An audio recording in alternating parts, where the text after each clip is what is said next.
Why do I need to invest ba? Ayan, napakagandang tanong. And usually, us financial advisors, we answer this two ways.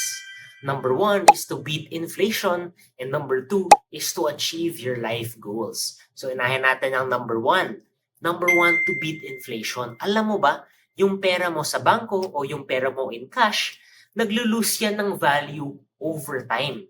Kunyari, yung 1,000 pesos mo today, next year, hindi na yan 1,000 pesos.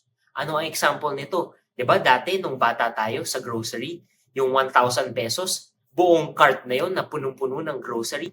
Pero yung 1,000 pesos today, parang hindi na siya buong cart, baka kalahating cart na lang o 1/4 cart na lang. And yun ay ang ginagawa ng inflation kasi nadidevalue ang ating currency and nadidevalue ang ating buying power. If we're able to invest and we're able to create value out of our investments, let's say put it in an investment vehicle that actually outperforms investments, edi hindi nawawalan ng value ang ating money. Number two, of course, to achieve our financial goals.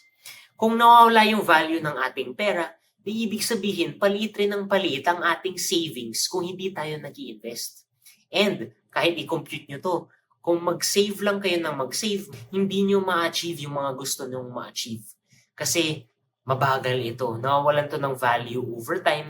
Pero pag nag-invest kayo, you can actually take advantage of compound interest. It is interest earning on top of the interest. Diba? And this is very powerful, lalo na sa mga kabataan na mahaba pa yung runway natin to investments. So, if you want to learn more about money, investments, or insurance, follow Ramper Financials on social media, lalo na dito sa TikTok where we can answer your questions. Kaya kung may mga tanong kayo, comment lang kayo with the hashtag AskRamper.